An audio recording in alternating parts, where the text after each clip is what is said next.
I'm a nobody, baby. Light me up, pour me up. I'm gone.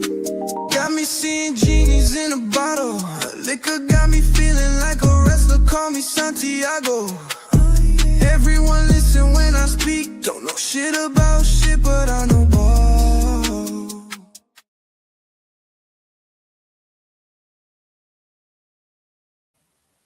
What's up, everybody, and welcome to Two Nobodies with the Mic, episode 168. How's everyone doing tonight on this beautiful Wednesday evening? Guys, we are live on Instagram. We are live on YouTube. So please, this is a show of the people. It's interactive. The more you guys interact, the more fun we have. The more shit you talk, the more shit we talk. And we have a very special show tonight. 1 week away from the Super Bowl, NBA in mid swing, college basketball. We got it all. We're gonna review last week's NFL games, but let's get into the intros, man. Eddie Money, executive producer. What up, man? What's up? What's up? How's life, Eddie Money? Pretty good. Pretty good. Added a new pillow to my bed. Nice. Duff can pillow. Okay, so you're not pregnant anymore. You got rid of the pregnancy pillow. That's a good sign. That's a great sign. Move downstairs. Yes, and then of course we have the guru, the one who sees all, the one that knows all, the one that's not afraid to put his huevos on the line for you, who's going to give you his opinion. He's going to give you his thoughts, his lines. He doesn't give a fuck. He's going to give it all to you. Rafa, the guru, what up, man? What's up? What's up? How you doing, Papa? Good. Matthew Yeah? Rocha says it's a large fleshlight, Eddie Money. I love it. And guys, if you've been here for a while, very special guest, a friend of the show. I have known this guy for many years. I consider him a friend, a very successful person. Just got a promotion again. We just talked 2 weeks ago. Host of the Athlete to Athlete Academy, right? Host of the Quad Pod Wrestling podcast. Host of the NHSC Events Wrestling podcast. This guy has more jobs than a Jamaican man. This guy does it all. His nephew of Larry Holmes, WC heavyweight champion from 1978 to 1985. This dude is the man, definitely not a nobody. Everyone give him a big welcome to Mr. Ryan Holmes. What up, man? Good to see you, gentlemen. Good to be back. Good to be back. Yes. You're looking great as always, sporting the Dodger hat. This is the new 2025, by the way, because we go back to back in this place. So had to get the new one. Yes, had to get the new one. That's right, Oh my man. God. How's a guy from Pennsylvania a Dodger fan? You see the guy on the wall behind me? This Yes, dude sir. named Jackie Robinson up here. That's how Yes, that sir. happens. All That's how right. that happens. And Okay. I mean, I honestly, it's funny, like you talk about my uncle and everything. I grew up thinking that I was a descendant of Jackie Robinson because my grandfather's last name is Robinson. So I was like, man, I think I might have hit the sports jackpot, but as much as I dig through the family tree, there's no branch that connects that one. Oh man, that would be athletic royalty, right? That'd be super dope. I mean, my dad got all city at Franklin High, so I mean, at least 2 years, point guard, 5'5" Puerto Rican, only dribbling with his right hand like Bob Cousy in circles. Pistol Pete. Yeah, I got all his talents, man. He was Pistol Juan. Yeah, Pistol One. So it's been a while, Ryan. It's been a while, right? We've had a Dodgers World Series, and listen, Rafa has been asking when are we gonna get Ryan on the show? When are we gonna get Ryan on the show? And I just looked up the clip of Raheem Morris got the axe, and you. I'm assuming you approved, Ryan. Let's get a little. I did. Okay, I love that. Let's take it back. Thoughts on just we'll get into hirings later, but Yeah. Raheem Morris, where did he fall short? Why did you all of a sudden have a change of heart? What do you think was the biggest issue with Raheem? My opinion of Raheem has never changed. Let's get that right now, right? Like I always thought that he was a very good coach. I think that he was able to galvanize the team, and that's apparent by that last game. You hear Drake London, you hear Bijan, you hear all these guys saying that they want to have Raheem come back, right? So like, and not for nothing, those 4 straight wins in the end, tough to do. It's very tough to do, especially when you're already out of playoff contention.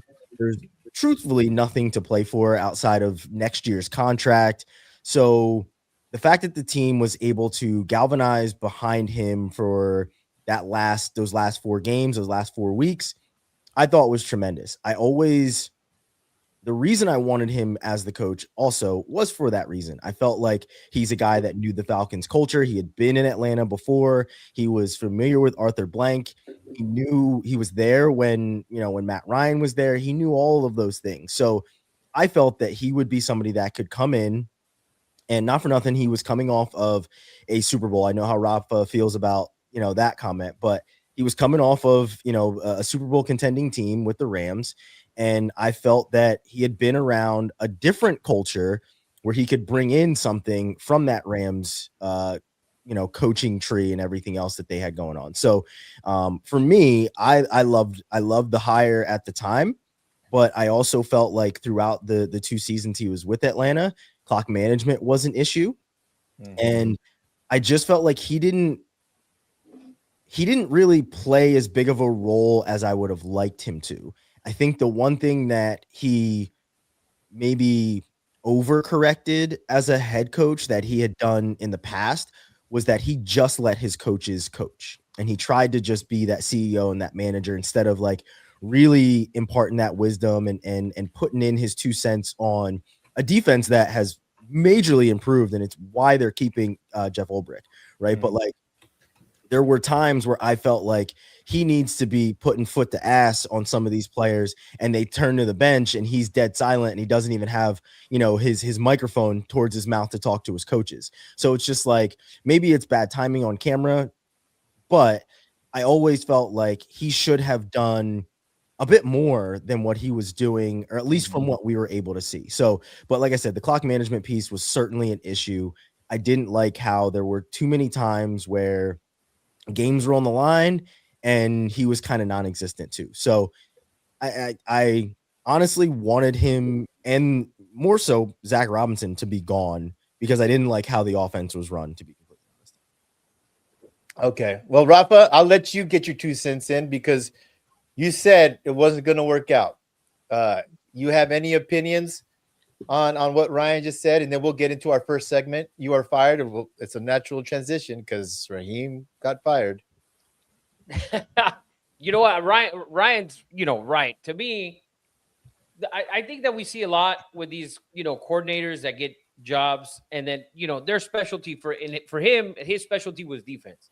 So Ryan was right. He needed to be more involved at that, and we see that all the time where these coordinators get jobs and then they're not so involved in what their specialty was. If you're an offensive coordinator, you should be involved. You should be calling plays, especially if you were calling plays, whether you're New England's offensive coordinator or the Steelers or wherever you were from, and you got a job.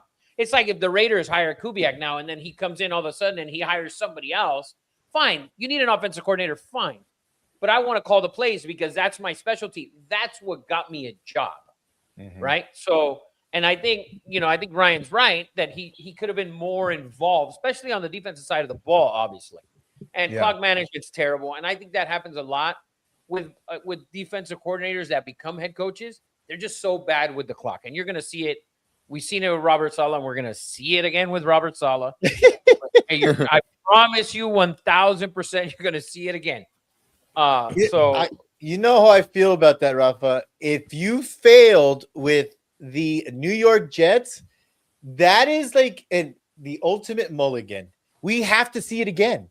If you fail with the Jets, Sam Darnold, I mean, how many times? Pete Carroll, if you fail with the Jets, it's like you get your record expunged. Like you just Yeah, you get automatically it's a do-over. he's gonna do over. It's a breakfast Right, ball. right. Am I Yeah. right about that? Yeah, I mean the Jets are the ultimate propeller for people to succeed. I mean, I understand that the Niners they they didn't make it to the Super Bowl, Yeah. but everybody's boasting about Robert Saleh's defense and everything that he has done, and he lost the nucleus of that defense pretty Crazy. early in the season too, and they Crazy. continue to look, Yeah. pretty good. So yeah, I think and the thing is I think GMs do that too. They're like, well, he was with the Jets. The organization isn't known for doing well.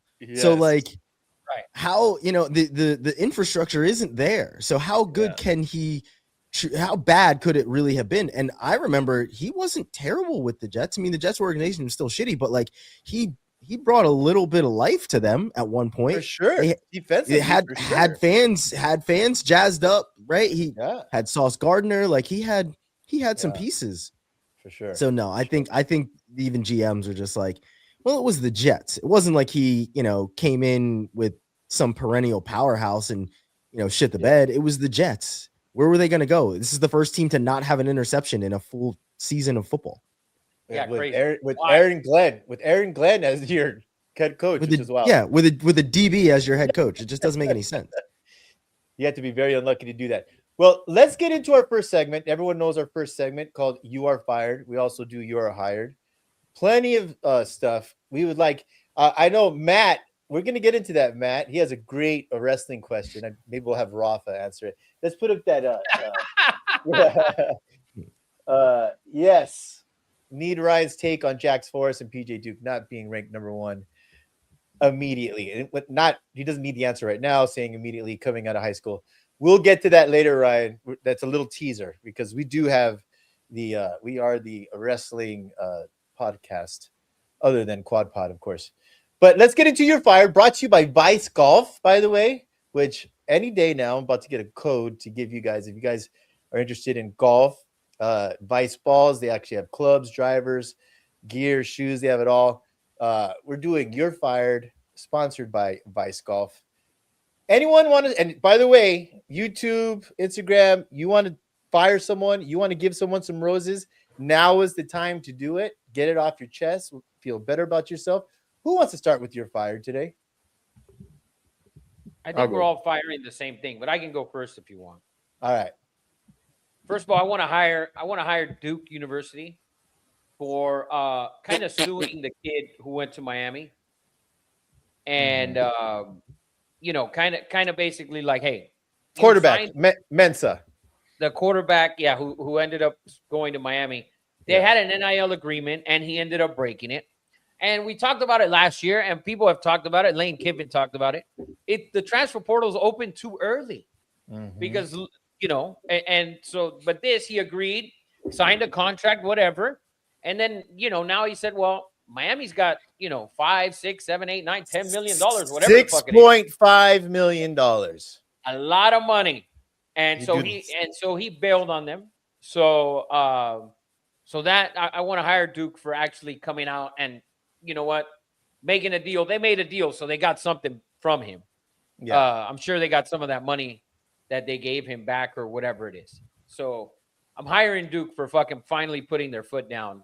Finally, a school putting their foot down and stopping the madness a little bit at least.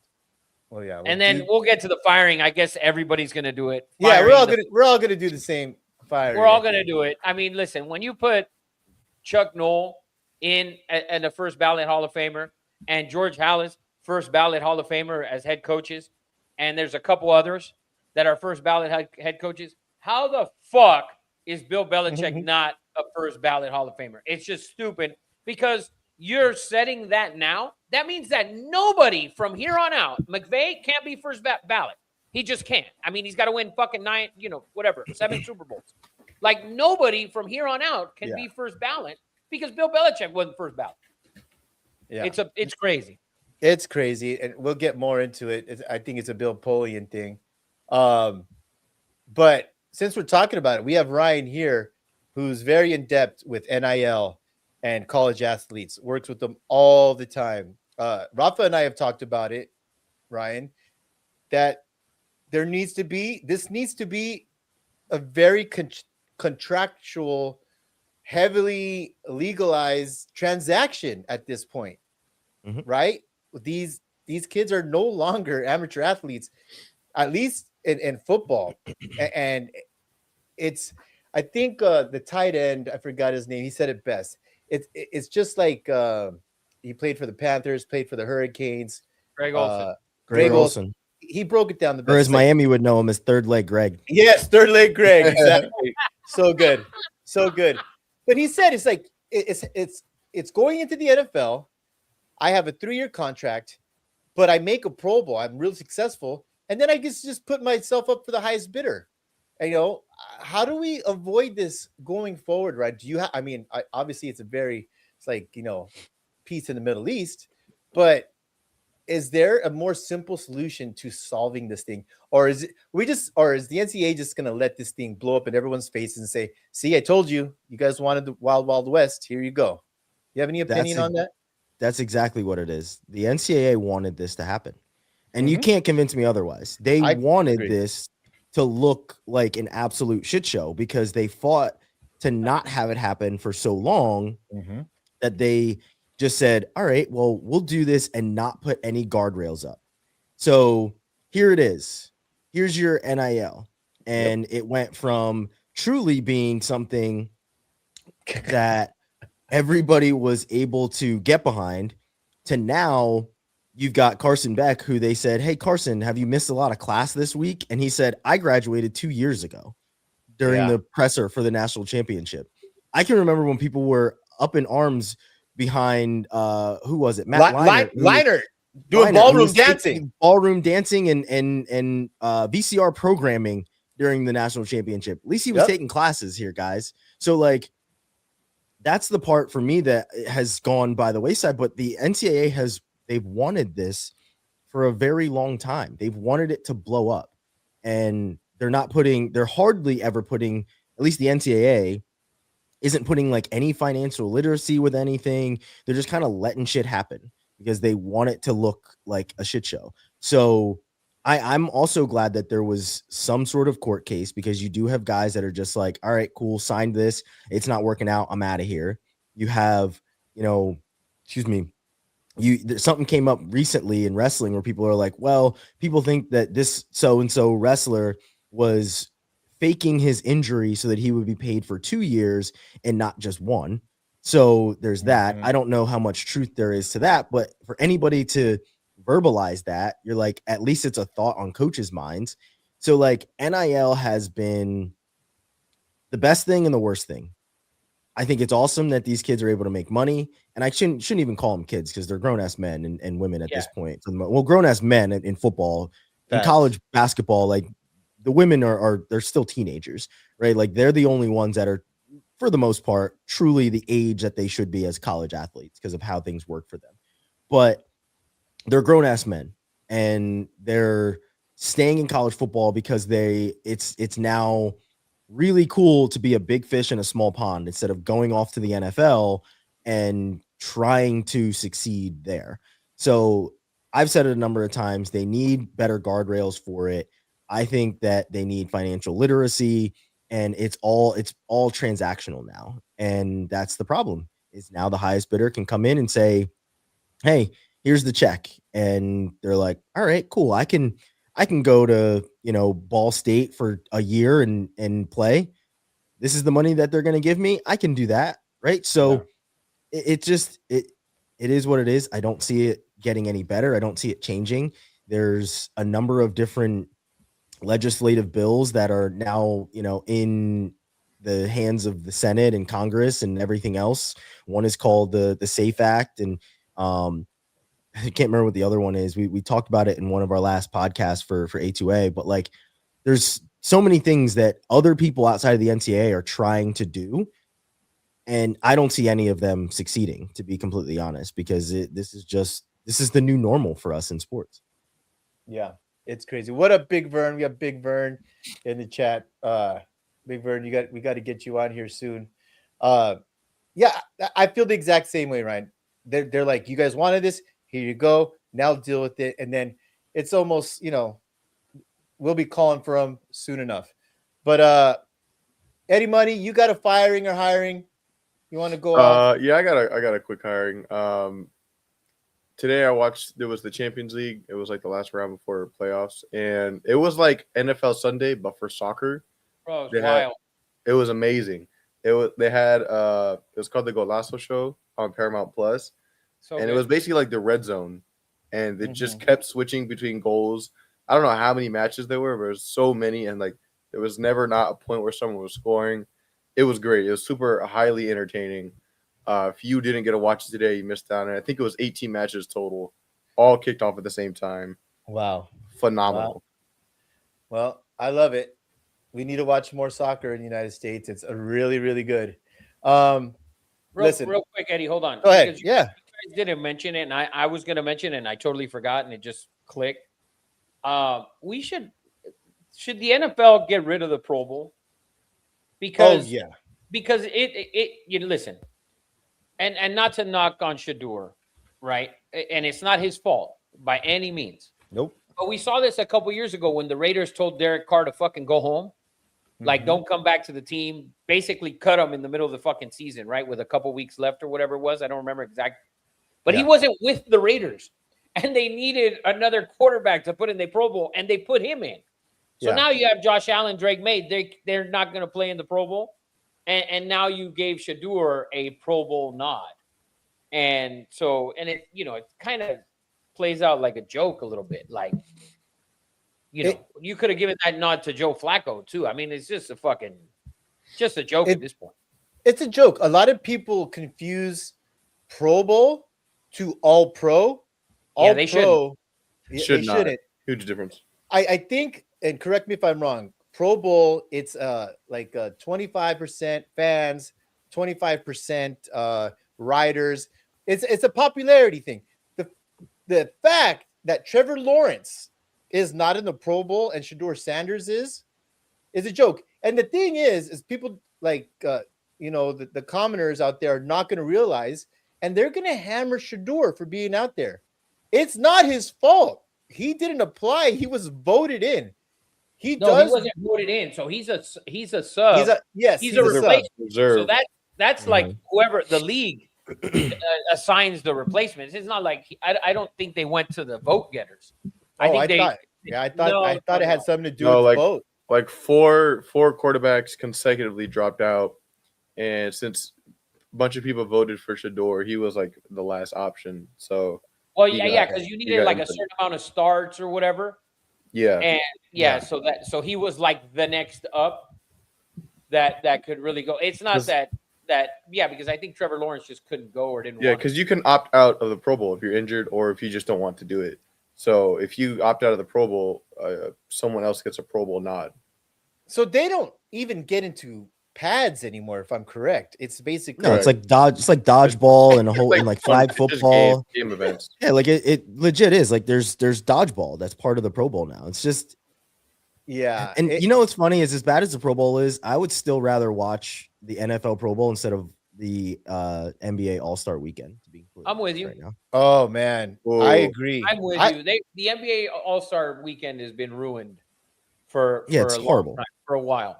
Yeah. To me, it was ruined when fucking Aaron Gordon, the dunk contest with I think it was Zach LaVine and Aaron Gordon, Uh-huh. Yeah, it's bad. where one of them was robbed, and it was just insane. I was like, this is stupid. Well, the kid that's not even in the NBA, who's won the last 2 or 3 dunk He's out. contests, he's not even gonna do it. Like he's like, no thanks. That's wild. That's wild. No. The best All-Star game is the Midsummer Night Classic, and hockey does a good job with it too, I believe, because they do like United States against the world or something. Anyways, no, that is Pro Bowl, fired, approved. Let's get into the last firing, and I'm sure we're going to talk about this, for 15 minutes. If you guys don't know already, Bill Belichick, I don't think is he the winningest coach of all time? It doesn't matter. Second winningest. Second winningest, 6 Super Bowl rings, considered to be the best NFL coach of all time, was snubbed they changed the rule. Now you only had to be retired 1 year, and then you are eligible for the NFL Hall of Fame. He was snubbed by 11 votes, and from what I get is that Bill Polian, who has issues with him, created sort of a coup, got his guys together, and made sure that he didn't get in the first ballot. It makes a joke of if anyone deserves to be in first ballot, he obviously does. It's a credibility thing. People are now trying to use the excuse of Spygate, which is ridiculous because if you look at the numbers, Rafa, he has a better winning percentage after Spygate. He made it to more championship games after Spygate. You cannot blame Deflategate on him. That wasn't anything he had to do with. And then Jimmy Johnson came on the Pat McAfee show, and he's hot. He's pissed. They're obviously good friends. He's not attending the Hall of Fame now, he said. He said, guys, as far as Spygate goes, he goes, it happened at every team. He goes, they had a guy that was trying to steal signs and trying to do this and that. It just, the effect wasn't worth all the effort. So they just said, screw it. So Jimmy Johnson pissed. It's a bad look for the NFL. Writers, if they were snubbed, if he treated people like assholes, Bill Belichick has been the same his whole career, except for maybe he's changed a little bit. But it kind of just makes the whole thing look like a joke, and it's a bad look. Probably good for him because the last time that Bill Belichick was getting praise like this and acceptance has been over a year. Ryan, you said it. I remember Ryan saying that you didn't think it was going to work out at North Carolina. But what's your guys' thoughts on this? I mean, everyone's going to get over it. He'll be in next year. But you know what? Actually, Big Vern, it's the girlfriend thing is a stain, right? But from what I hear, this is someone with a lot of power and made sure there was a grudge that was upheld and partnerships were made, because I would love to see these 11 guys who didn't do it. Give me your excuse. That's the thing with voting, is that it's not transparent. You guys let me ask you something. Yeah. Is Pete Carroll a first ballot Hall of Famer? No. Not anymore. No. I don't think he was ever a first ballot. Really? Listen, no. Tom Flores has 2 championships. He's not even in. Yeah, but Pete Carroll was consistently good. The run in Seattle was a hell of a run. So the qualifications are at least 2 Super Bowls, because there's a bunch of coaches that have won. I mean, Chuck Nolan, and I listen to Cowherd. He just drives me insane. He's like, Lombardi didn't get in right away, and he didn't understand the 1 year thing. Listen, as a player, the 5-year thing makes sense. You don't want a Hall of Famer to come back in 2 or 3 years, and now you have a Hall of Fame quarterback, playing Thursday night football. As a coach, it makes perfect sense to me, because these guys retiring now at 73 years old. You don't want to happen, you want guys to get in. These guys are older. The 1 year thing, I'm fine with, because these are older gentlemen. So, Ryan, you got any input on this? I think the fact that a lot of the voting that we have on these committees is normally not transparent. Like, we have no idea who these guys are, right? Like, it's the same. Who was the tight end that should have been a unanimous vote this year for All Pro? I think it was the Cardinals tight end. Oh, yes. Yeah. And there was one vote. Like, who's that one guy? He gets to just live in obscurity, and it's honestly bullshit. Like, I don't understand why we allow this to continue. Like, we have way too many ways of seeing who these people are, but for some odd reason, when it comes to the voting of all these different things in the NFL, we don't get a chance to truly see and have these people not be cowards and hide behind anonymity. It's really, really stupid. Agree 1000%. Eddie Money, you got. I mean, listen, the numbers are crazy. He's coached in 12 out of 60 Super Bowls. He's been a part of 20% of the Super Bowls. It obviously it's not a. It's just he deserves to This be is a in. major problem with other head coaches though going forward, because let's say McVay wins another Super Bowl. He's been an elite head coach for the last 5-6 years, right? Let's say McVay wins another Super Bowl and he doesn't get in first ballot, which is fine, right? But now Bill's a second ballot. So now is Pete Carroll second ballot? Is he as equal to Bill Belichick? Is McVay a second ballot? Andy No. Reid. Andy Reid's a better Reid- example. Andy Reid. Andy Reid's won 3 Super Bowls. He's been to 4 Super Bowls or 5 or 6 or whatever the fuck the number is. I think he's been to 6 Super Bowls. He had how many NFC championship games in a row? And he's not, and he can't be first ballot because Bill Belichick isn't first ballot. He shouldn't be second ballot because nobody is as equal to Bill in anything unless you have 6+ Super Bowls. So going forward, a guy like Andy Reid, he shouldn't be second ballot Hall of Famer because he's not equal to that. Exactly. Pete Carroll, McVay, like Mike Tomlin, like all those guys, they can't be second ballot now. They have to be at least third because Bill's superior to all of them and beat all of them. So that's a major problem. It's not only the first ballot, it's the second ballot. Because if Bill gets in next year, there's no way that I can see Andy Reid getting in on his second fucking year because he didn't do what Bill did. Well, I mean, obviously they pissed off a lot of people. Kraft, the owner, you would think he's been eligible. Why isn't Kraft in? Because he got a rub and tug? They pissed off a lot of people. Owners, I don't give a fuck about owners because it's a Pro Football Hall of Fame. I don't give a shit what you did as an owner. Okay. To me, that's my opinion. I want guys that actually contributed on the field, and then we can have some owners thing and put them in 10 years after they fucking dead or whatever. I don't give a fuck. But there's no way that you're taking away from Bill Belichick. Is ridiculous to me because if I'm Bill Belichick and I see Andy Reid get on the second ballot and I get in on the second ballot, I'm pissed. And of course they don't give a shit, but to me it's ridiculous. Yeah, it really. They don't realize how much of a ripple effect it is. They obviously didn't care. Like the grudge was way bigger, well worth holding it than anything else in this. And then the quote from Polian is that he doesn't remember some stupid bullshit like that. Like, well, then you shouldn't have a vote anymore if you're that old that you don't remember what your fucking vote is. Yeah, what a joke. Yeah, well, that's what I was gonna say. The whole ripple effect, like Rafa and Ryan mentioned. So Bill Belichick will be the standard for he's the standard for coaching now to get in. If he's the greatest on paper and he didn't get in at first, when does he get in? And then since everyone else is great or follows up that, no one can match the same ballot he gets in. So then they gotta wait at least 1 or 2, realistically. Yeah, no, it makes sense. All firings approved, all hirings.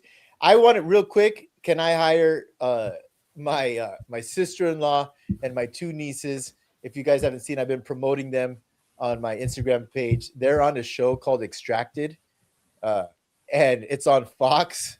That show is insane. Dude, it's crazy. She made it. I worked the double, so I didn't get to see the first night, but I watched it yesterday. It's crazy. Shout out to Annalise. Shout out to Jessica Ray. Shout out to Stacy Talavera. They're my family. They're crazy for doing this, and I want to just hire them. Rafa, you have to see it. It's entertaining as hell. And Stacy Talavera, my sister-in-law, not to be fucked with, man. Not to be fucked with. So big shout out to them and go watch Extracted. I just wanted to hire them really quick. And that is anyone else out there, Instagram, YouTube, now's your last chance to get your fire. I actually got one hiring that I want to put out because Rafa mentioned, and it sparked my memory. Rafa mentioned how shitty the NCAA calendar is. And Josh Pate, who I've followed for a long time, I think now he's probably getting what he deserves when it comes to publicity. Not all his takes do I actually agree with, but there's a video that's on his Instagram where he completely reworks the NCAA schedule and the calendar, and it fits so damn perfectly, like so perfectly. And I wish that I could rattle off a tenth of what he said in this video, but it made so much sense on how to rework the NCAA calendar so that the transfer portal opens at the right time. You don't have these Lane Kiffin-ass situations where coaches are leaving during the playoffs. You don't have players that are leaving during the playoffs to jump into the transfer portal. Like it's just ridiculous. And he really laid it out there, honestly. And it was, like I said, don't agree with everything Josh Pate says all the time, but he was really spot on when it came to reworking the calendar and how it should work. That's that bald dude, right? That dude seems to be on point. Like he is. He has some shit going on. He seems to be very connected. One thing, and a lot of common sense. Maybe a commissioner. And I've heard people mention him. They call him the commissioner. Call him the commissioner. Yeah. Imagine that. Someone actually knowing how to be a leader and has good ideas. Yeah, we've talked about that shit for a while here. Yeah. About the schedule. For sure. Well, that's your fired, brought to you by Vice Golf. Go play more golf, man. We got to get you out on the course, Ryan. You'd probably that's what my boss said to me earlier today. I told you guys he just played in that Amex Pro Am and won the round on, I think it was last Wednesday or Tuesday, and he's really fucking good at golf. It's pretty insane how good he is at golf. And I'm like, as long as you're not going to close the company and then hit the PGA Tour, I'm good. But he was playing with Scotty Scheffler and everything else. So let me give you some advice, Ryan Holmes. Play golf with your boss, man. I'd rather be golfing than working any day. And if your boss is out there, I mean, hey, you got sorry, honey. We have a golf simulator in our office. So wow. That's awesome. Awesome. Well, that's your fired. Eddie Money, are we gonna recap last week football games? Yeah, you want to recap real quick before we get into the Super Bowl? Yeah, let's talk about it, man. We had back-to-back terrible playoff games with the Patriots. Patriots with a 10-7 win. Stop it. Over the Broncos. I'm just saying. I'll say this, and I thought I said this. I thought Stidham would play better, but I do remember feeling this. Whether I said it or not, I don't know. And this is how I feel about the Super Bowl as well. That Drake May, if they were going to beat the Patriots, had to be with his legs. I feel the same way about the Super Bowl. His intangibles of he's a big kid, I think very athletic, and he's great making those plays outside the pocket or right in the middle of the pocket and getting first downs. Those are backbreakers. They don't look the same as Patrick Mahomes, but they're just backbreakers for the defense, man. And he does. We saw it last year with Jaden Daniels. When you have a quarterback and your DBs are in man and they're locking everyone down and the pass rush is getting there, it's sometimes it's too hard to overcome. Now, and Rafa's going to talk about this. Sean Payton, huge mistake not kicking that field goal. We've been saying it all year. Rafa, you want to go first on your thoughts on this game? The thing is, this is so fucking upsetting that seriously, it is that they won that game because they were literally doing absolutely fucking nothing. Zero. Yeah. Not a damn fucking thing. They did nothing. Drake May threw for 86 yards. He was 10 of 21. Mm-hmm. And you're sitting here praising this guy. Look, okay, go over his rushing numbers before you crush him. Listen, no one threw for anything. There was a blizzard. I talked about it last week. And before we talked about that game, I said, are the Broncos going to account for him being able to run like he did earlier in the year against the Bills, like he did against the Chargers? He had 10 rushes for 65 yards, and maybe a little more because he might have taken a knee there at the end. So, but other than that, Denver gave them this game. That play that the defense makes there, to me, that's a terrible play call. Number one, you can't afford to give them the ball. You didn't kick the field goal to make the game 10-0 with a backup quarterback. And then the play you ran, have you seen them dissect that play? It is ridiculous. The Patriots were in his ass on 4th and 1. Like, it didn't matter if they were running the ball, they were blowing it up. And they were in his ass. To me, it's a big mistake. And then you go off and fire the offensive coordinator like it was his fault. It was clearly your fault, Sean Payton, but you can't fire yourself, right? And he shouldn't be at all.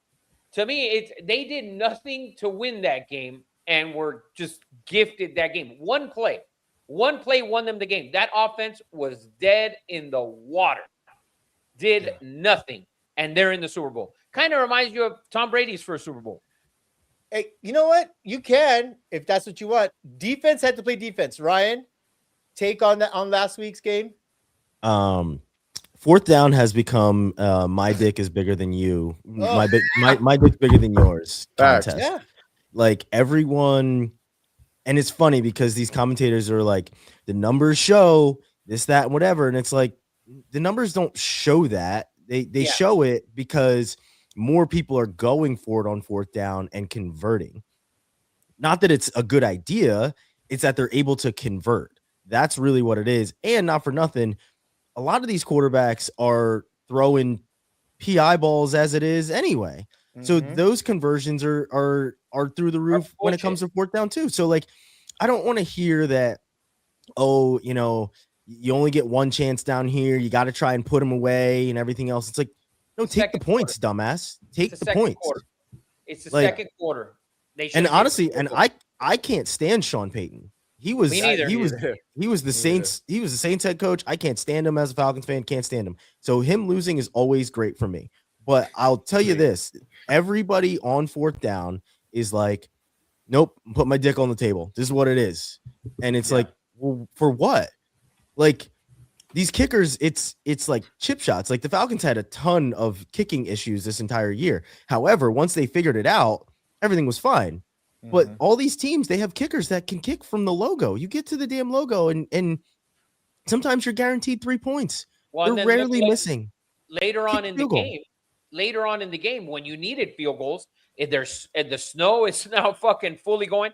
That was a clean 10-0. And to me, when I look at it, you can think his thought process. You had a quarterback that had taken 0 snaps until that game all year long. He drove the field. You got down there, take the points, get your defense a 10-0 lead. New England would have had 0 fucking points in that game. This kid threw for 86 yards, and one of the plays was for 33 yards. Take away that 33-yard play, and the guy has 55, 53 yards passing. Like, he hasn't played well the entire playoff. He scored 16 points the first game, and they scored 28 points, all because CJ Stroud couldn't do shit in that game. He's had 3 touchdowns, 1 interception. It is the worst 3 touchdown, 1 interception performance in the history of fucking the playoffs for that, what he did 2 weeks ago. And now as a win, sure. You had them in that game. That defense played. That game went exactly how I thought it was going to go. That defense was going to dominate his ass, and they did. They couldn't stop him for 12 yards. That's what happened. They got the ball with 12 yards to go, and they scored a touchdown. After that, they didn't get inside the red zone, I believe, after that, if I'm not mistaken. Like, they did nothing to win that game, and the Broncos did everything to give it away. Yeah. And so to me, it was disgusting to watch. It really was. Piggybacking on that, it brought up 2 firings that I want to fire. One, real quick, is that Kurt Warner came out and said, see, this is why these important games shouldn't be played in the weather and this and that. That's ridiculous. Okay. Stupid. First of all, that home field advantage, if you take that away, then there will be only like 13 meaningful games in the NFL, right? If you take away home field advantage. So that's ridiculous. The NBA. Listen, it's the NFL. We love the wind. We love that it takes some of the greatest moments in NFL history, the Vinatieri kick, the Ice Bowl, the Tuck rule game. those are the most memorable. Listen, it hurts. I hurt. I Ouch. was wondering if you were gonna say it or not. Yeah, it just kicked me in the balls. But I mean, that's football. Okay, don't castrate football. And for Kurt Warner to say that, obviously, greatest show on turf. I see probably why, because But anyways, want to fire that take. Horrible take. If you want to play it, you could build a dome. Buffalo can build a dome. Green Bay can build a dome. They have the money. They want to play in those conditions. That was a home field game for Denver, Mile High. That's a firing for that. Second firing is analytics in football. That's an oxymoron. Analytics in baseball, where you play 162 games. Analytics in basketball, where you play 81 games. In hockey, that makes sense. Analytics, there's just not enough information, I think, to go off of analytics in a football season. It doesn't make any sense to me. And that's, you guys agree with that, with the analytic thing? Yeah, I think it's stupid. I think the analytics in the NFL, because you see it when like the ESPN games, 4th and 3, analytics say to go. 4th and 6 from the 39, the analytics say to go. That one from the 39, fine. It depends on who your kicker is, right? 4th and 6, because if you punt it in the end zone and it's a touchback, you're gaining 19 yards. That one, fine. But the 4th and 1s, the 4th and 2s, it's all like, who's out there? Like if I have, Patrick Mahomes or Aaron Rodgers 8 years ago, or Tom Brady, Peyton Manning, like those guys, fine. Jarrett Stidham had taken 0 snaps before this fucking game. Get that guy as many points as possible. Yes. Get him some confidence, because guess what? They kicked that field goal. It's 10-0. New England's punting again, because that's all they were fucking doing. Now you get the ball 10-0. That kid puts a drive together and you get another field goal before halftime, which they missed a field goal before halftime. I know New England did also, but they missed a field goal before halftime. But that game could have easily been 13-0 going into halftime, or maybe even 13-3. Instead, you're stuck with 7 points. That's all you did. One drive. Well, let's move on to, this NFC has been great. Rams, Seahawks, part 3, lived up to the hype. Anybody you want to talk about it a little bit? Complete opposite of what we saw for the AFC game. NFC game had a little bit of weather, but it had offense. It had some defense in there as well, but great play calling with 2 great coaches, 2 great coordinators, and great quarterback play, offensive play. It was a great game all around. It was great. Big fan of it. Rafa? Let me ask you something, because I want your opinion on it. So the game's 31-27. There's about 4 minutes left, right? And it's 4th and 4 from the 6. And they turn it over, right? And you didn't go for 2 because it was in the 3rd quarter to make it a field goal game. But at that moment in the game, you went 2nd and 4, you had an incomplete. 3rd and 4, you had an incomplete. You didn't try and run the ball down there, right? After the first down play. You had 3 timeouts, okay? And Seattle hadn't really done anything in that 4th quarter. Do you not kick a field goal? You still have 3 timeouts and kick off. And I know you have Matthew Stafford, who's probably going to be the MVP. You have Devontae Adams, who led the league in touchdown passes, in touchdown catches. You had all of that. But you had an incomplete on 2nd down and 3rd down. And now I need 4 yards for I'm inside the 6. We know how tight it is down there when you get inside the 10, right? And so do you not kick a field goal with the 3 timeouts left and plenty of time? Because I want to say they got the ball back with 3 and change, almost 4 minutes left. And Seattle and the Rams had the 3 timeouts. Yeah. So to me, I thought maybe kicking a field goal there, because 2nd and 3rd down looked really bad. Even the 4th down throw, nobody was open, at all. So to me, was that should you have not kicked the field goal there and make it, and then Seattle's asshole tightens a little bit there, because they literally have done nothing in that quarter. I'll tell you who kicks the field goal, Ryan Holmes, is Bill Parcells and Bill Belichick. That old school I'm hoping, Ryan, that this is a cyclical thing with this. If you don't score, if you don't go for a touchdown, you're not getting 3 points. You're losing 4. Seems to be. I mean, how is that done for Dan Campbell this year? Okay, where do you stand on this whole just the game in general, Ryan?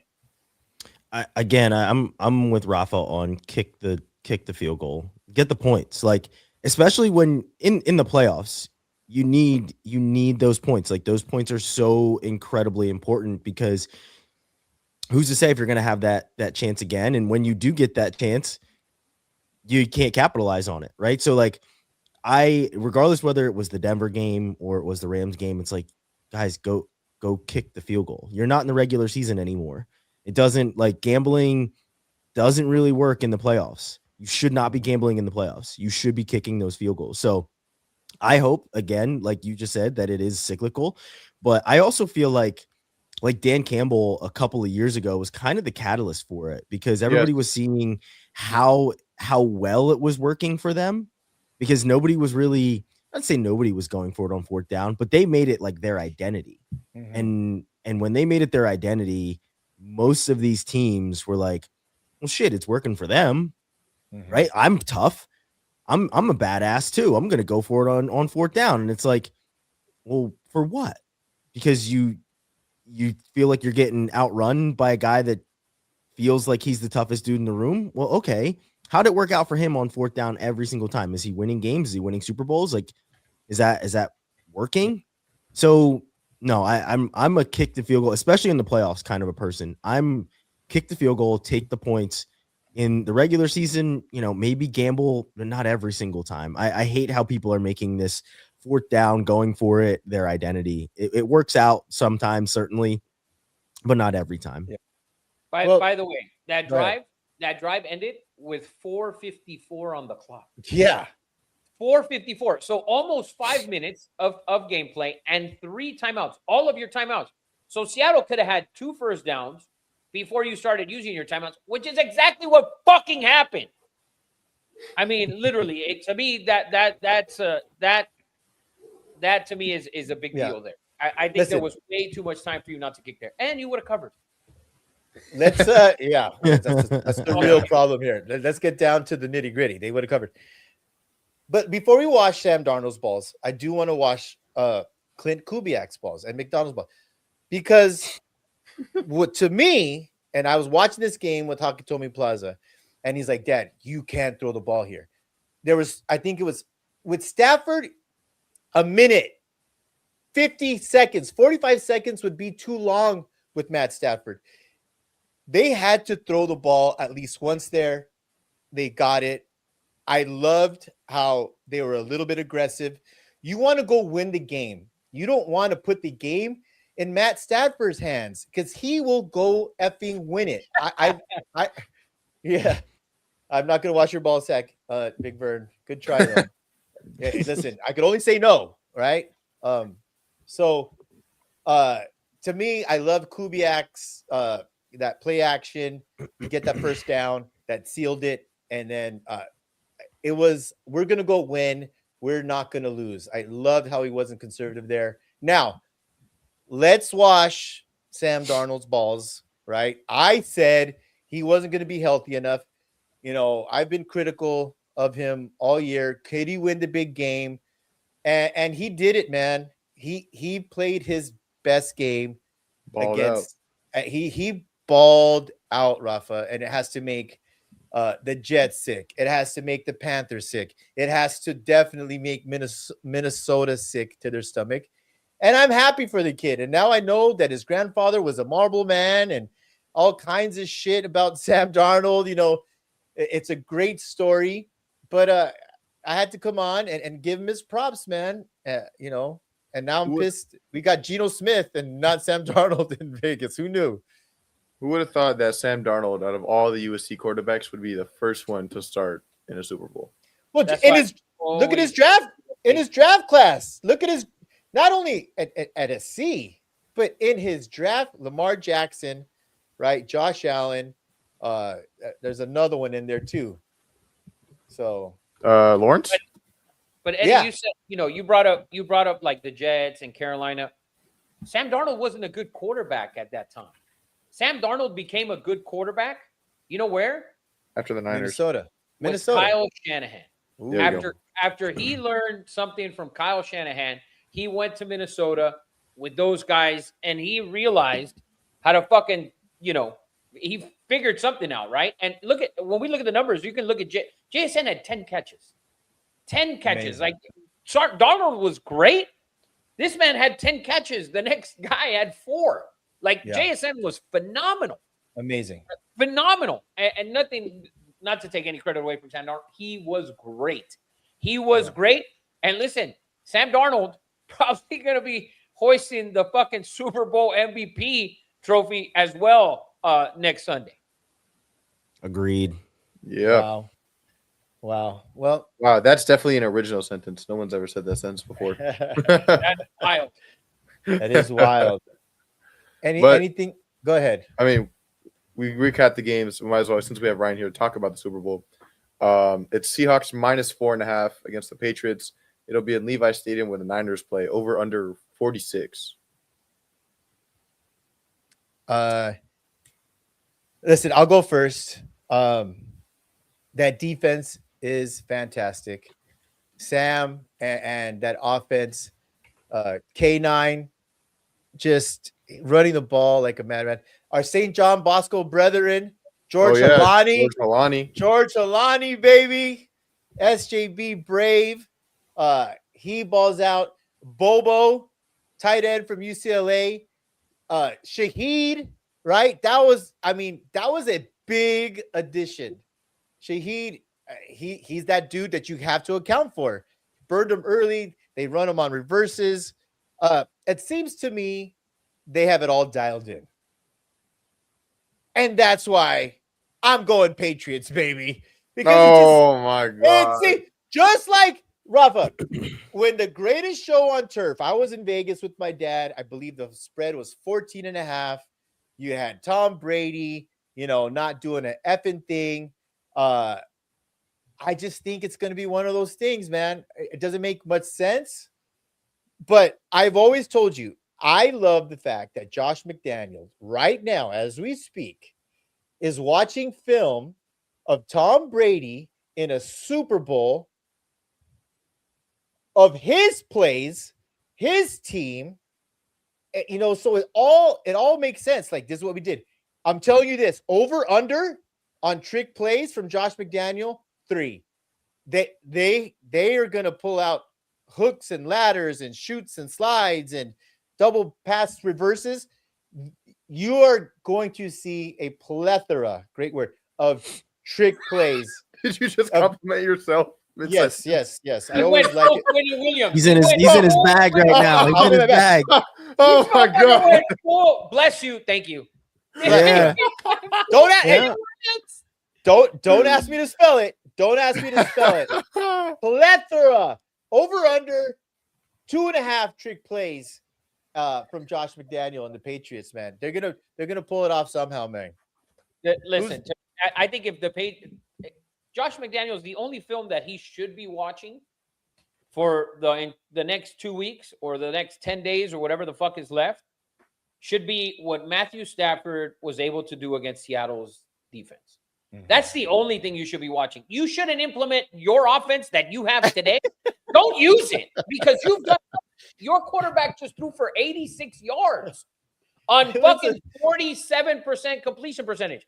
It was a blizzard. Dude, what was the excuse the week before where he threw for like 100 and something? Or the week before that? He's 23. Listen, I got them all.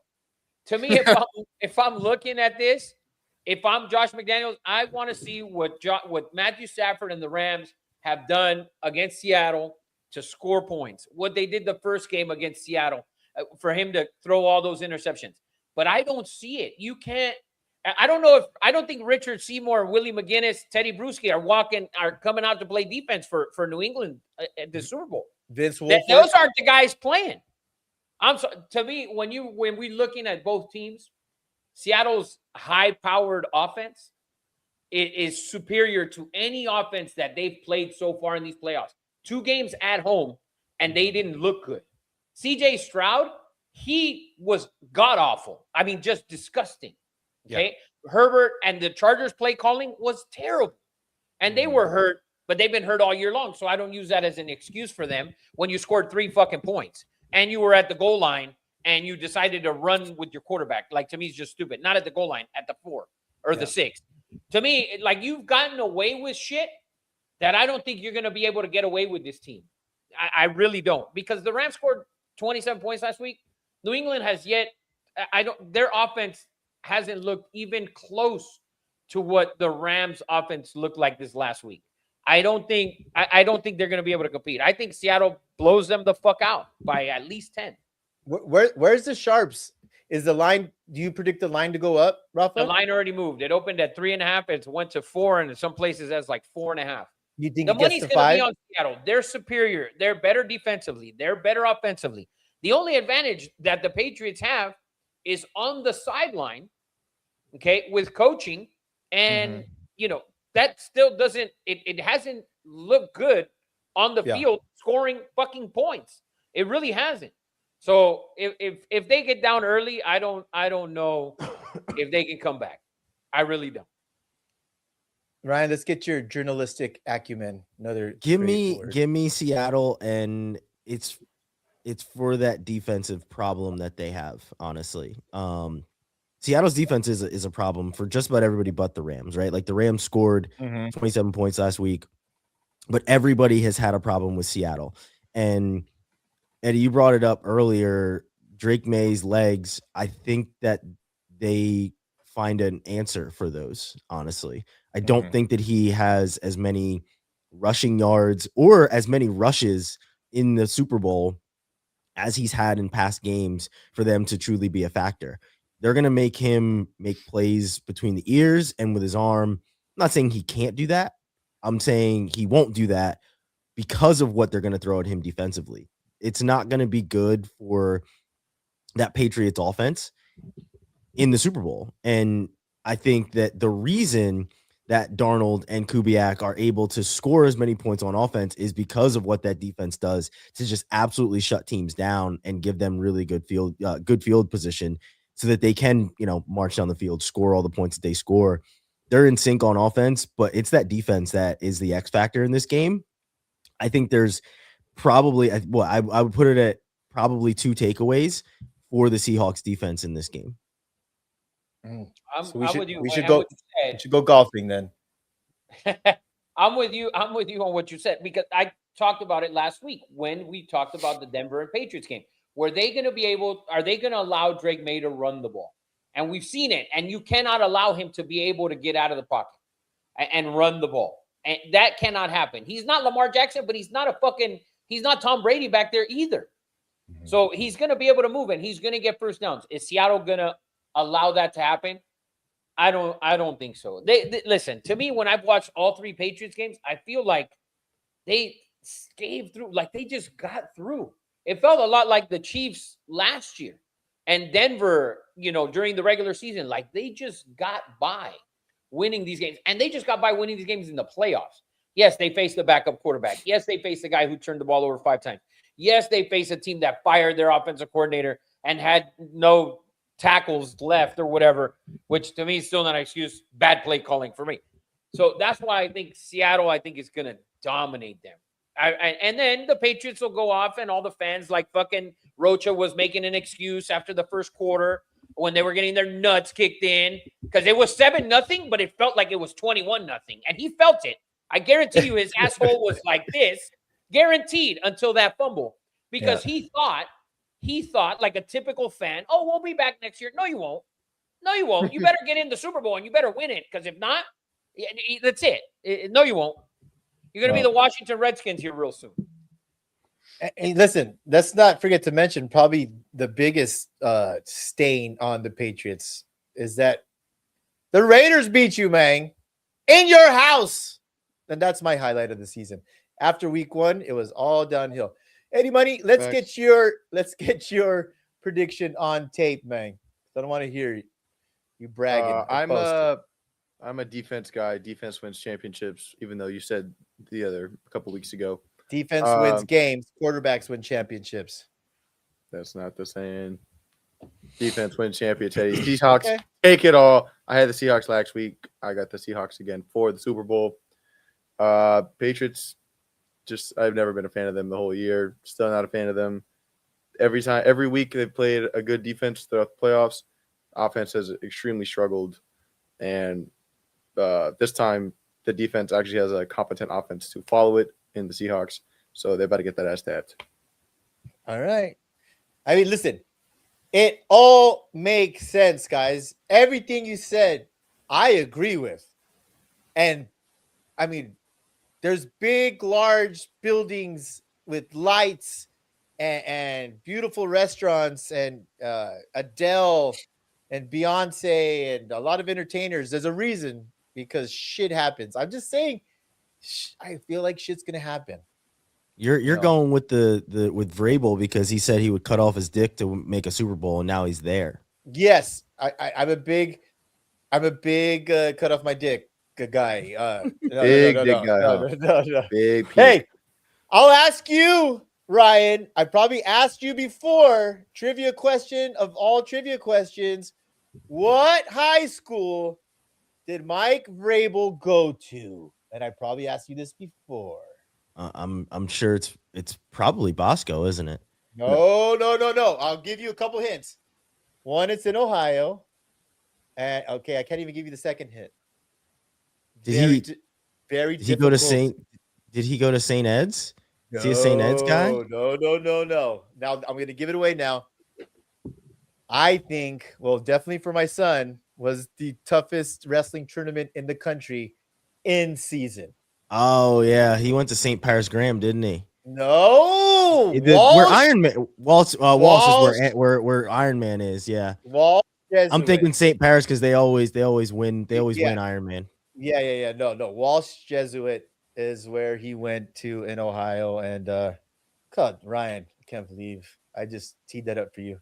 You did. I mean, in Ohio, there's a lot of top teams. So Yeah. I was, St. Ed's was the team that was the problem the longest for me when we were in high school. So All right.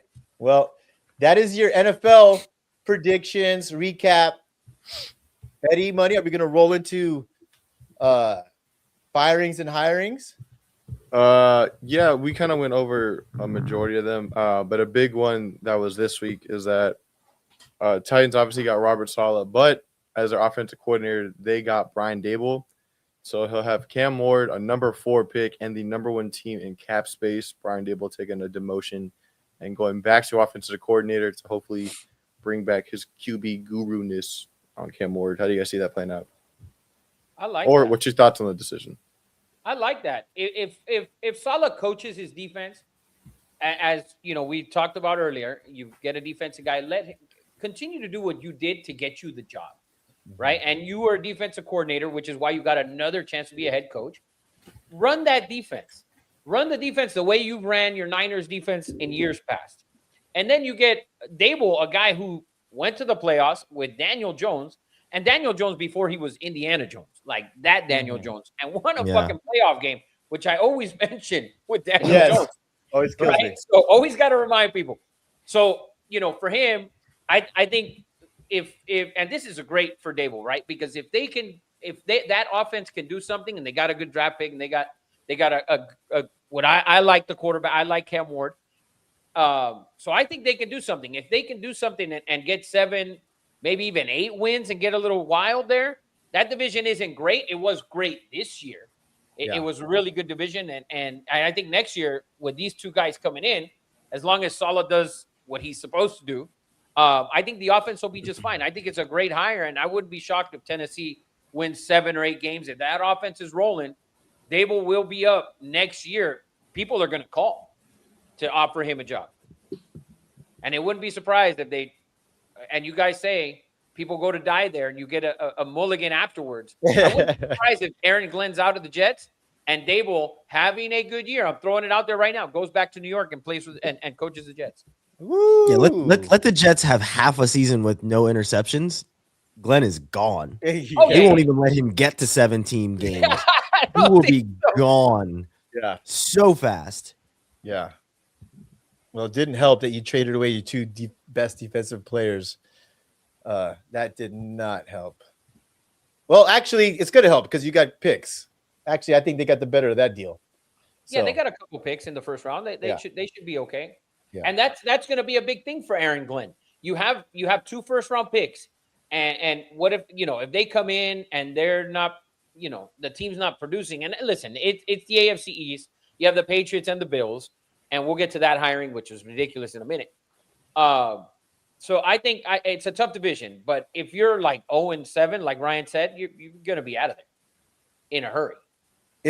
If you are the New York Jets, I heard this today. I played golf with a Jets fan, and the rumblings of Kyler Murray to New York, I can't see that as a thing.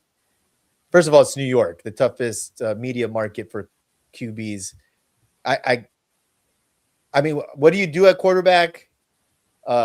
But I don't think Kyler Murray is an option, or is it? I'm hearing Justin Fields as well. Wow. Back to the Ouch. Jets. Ouch. How would Yeah. that work? Because they're still paying him on the last contract, so would they have to re-sign him? Then he'd have 2 contracts on the same team. That would be awesome. Hell of a restructure right there. Because he has he was the 3rd most expensive player this year. It was like That 20 would million be for him. wild. That would be wild. Yeah, the Jets that'd have be insane. a lot of issues everywhere, right? Because you had 2 defensive players that were really, really good, and your defense was shit, right? So you had 2 defensive players that you were able to get 2 first-round picks for, and your defense was just god-awful. And those are experienced players that have been all pros in this league and are still, you saw what Quinnen Williams did in Dallas. It was night and day from what he did the first 7 or 8 weeks of the season. And when he got to Dallas, he changed a lot. He's a dude. So, and you're replacing, your defense, you lost the 2 best players on defense, which a ton of value. Your defense might not be any better going into next season. There was a lot of talk, and I hate to bring everything back to the Raiders, but we're going to talk about the Raiders because there's a lot of moving parts here. The coaching carousel, and right now Raiders are, musical chairs without a coach.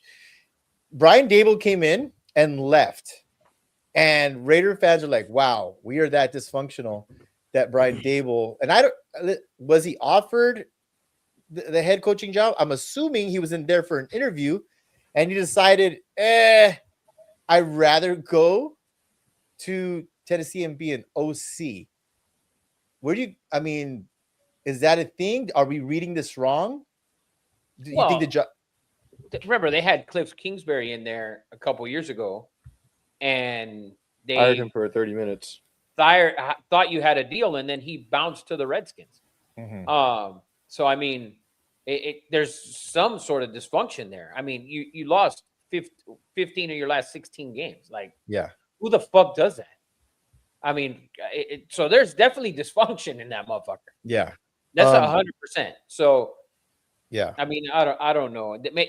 Why, if you don't want the job, like, we don't need to interview another white guy. So if you didn't want the job, why even take the interview? Yeah.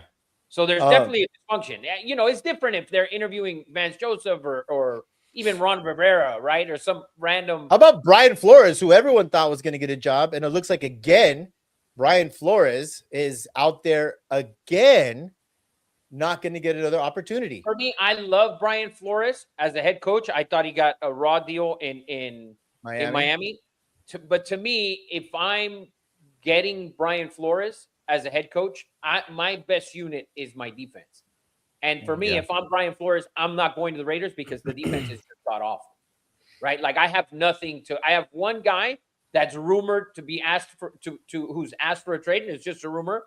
I've been spreading it for 2 months, but it was a little bit more confirmed with Eddie about a month ago, or 3 weeks ago. But if I'm Brian Flores, I don't even want to interview for that job because I don't want it. I'm a defensive guy. I want pieces. Like, if I'm the Ravens, if I'm Brian Flores, the Ravens called, I would have taken that. Like, I would have interviewed for that. Even Buffalo, because at least I'm getting an elite quarterback, and their defense has been off, but I know they're willing to spend and get some guys. But and they were they're in the playoffs year after year after year. But if I'm Brian Flores and I'm getting another chance at this thing, I don't want to go to a thing that's just it doesn't look good. That's Yeah. my take. Well, today, and we could combine both, Ryan, because Ryan is a Falcon fan. Browns hire Todd Monken, who Rafa and I have not been in love with the Ravens, right? But you got rid of Stefanski, coach of the year, Flacco. I mean, I thought Stefanski, bad situation, no weapons, quarterback, in flux, but you got rid of him. All kinds of crazy rumors with the you had to write an essay, you had to take a personality test, churned a lot of people off. I text Rafa today. I'm like, Todd Monken. I go, what a horrible. He's like, Eddie, no one wanted to touch the job. Stefanski now with the Falcons, who I think is a great coach. Where do you sit, Browns, Falcons, Ryan? I kind of wanted to wait for Kubiak, to be honest. I'm not going to say that I'm against the Stefanski hire. I'm a little puzzled by not the hype, but like I just think he's had bad situations, right? And he doesn't have, as a head coach, he doesn't have a winning record. So that's another thing where I'm like, where's this coming from? Is this another Jets mulligan where he was with the Browns and they're like, well, he's with a shitty situation, right? So they give him that, and he was a coach of the year multiple times. So I feel like his accolades outweigh the wins that he has right now. Mm-hmm. But like as an offensive mind, I'm anxious to see what he can do. And by that, I mean, what the hell is going to happen with the quarterback situation in Atlanta with Penix being hurt? He did an interview today saying that he'll be ready to go week 1. That's going to be the first time that he's actually getting hit is week 1. We'll see if that happens. Obviously, there's the Kirk Cousins of it all, where both him and Stefanski were in Minnesota together, and that's when Kirk really had a really great season. So I'm anxious to see how it works out. I'm glad that they kept the defensive pieces to the puzzle that they wanted to keep with Jeff Ulbrich and some of those other coaches that they have. But I don't know. I'm a bit torn with this Stefanski and who is it, Reese, that's going to be the OC, based off of what we had just seen with the Browns. But then you're like, well, shit, it's the Browns, or shit, it's the Jets. Like the organization doesn't have the infrastructure to actually be good. And then you hear all these other things coming out about how he had one-on-ones with quarterbacks and how he was really trying to put in time with the quarterbacks, including Shedeur Sanders before he was the starter, and just like all these other things that are now coming out. So it's just like, was it kind of a bullshit campaign during the season, or did he handle it poorly, which I feel like he honestly did. But I'm optimistic about what he can do. I won't say that I'm confident in what he can do right now. We saw what happens when I'm confident in a coach. They go 8-9 the last 2 fucking seasons.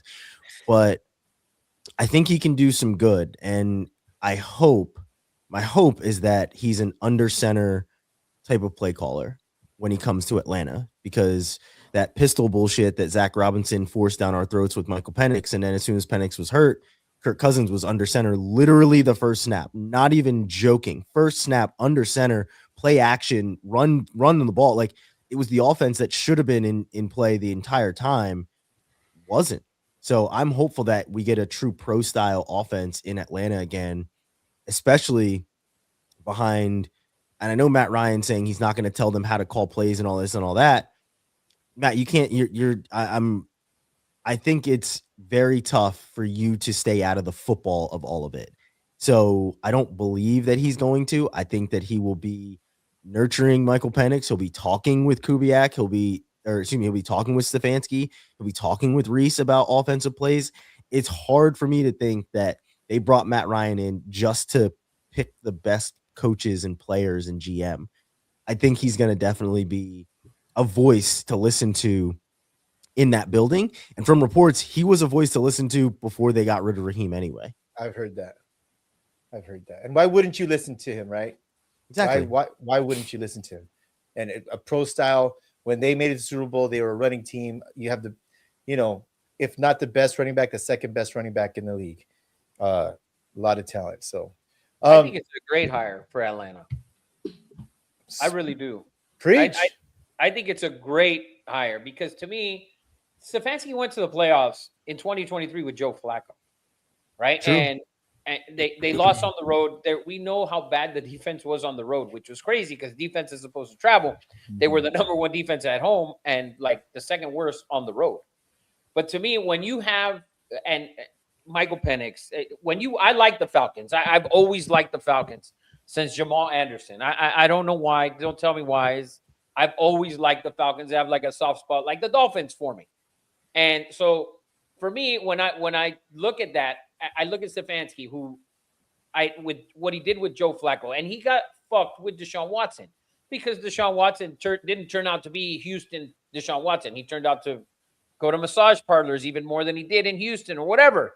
Yeah. And then he had Joe Flacco and he led that team to the playoffs. And then he gets, half of Deshaun Watson and now this year with the two rookies, a third and a fifth round pick, like what were you expecting from the guy, right? Yeah. And like you said, he's won 2 Coach of the Year awards in 2020 and 2023. And so to me, when I look at Atlanta's team, when I look at it, the best player on the field for them is Bijan. And then after that is Drake London. And those are my 2 best guys. And the defense they have players, right? That defense I think will be fine.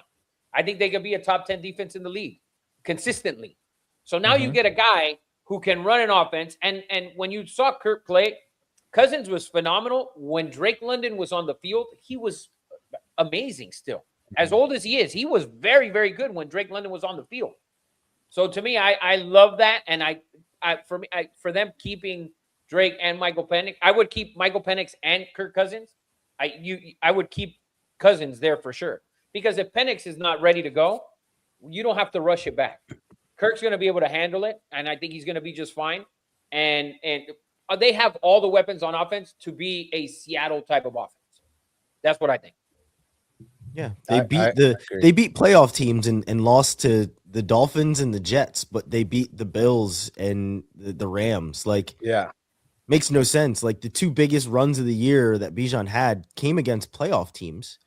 And then the offense just didn't exist when it came to the Jets game or when it came to the Dolphins game. And then you get blown out also by Carolina. Like, right. Just not good, just very inconsistent. And honestly, I put more of that on Zach Robinson than I put on Raheem, because Raheem, not an offensive guy. He was trusting Zach Robinson to come in and run the offense. Yeah. And then we saw how Drake London responded to their wide receiver coach in, I think it was the last game. There was a video clip of him scoring a touchdown and running off the field and just bitching out the wide receiver coach. I think it was TJ Yates, just like went at him. Like the coaching staff was not doing any favors. I feel like like I said, I feel like Raheem was getting the best he could from those guys, but the pieces that he put in to get the best out of his offense weren't correct. The defense, hell yeah, but the offense, not at all. And this is the best offense that Stefanski is going to have coached, period.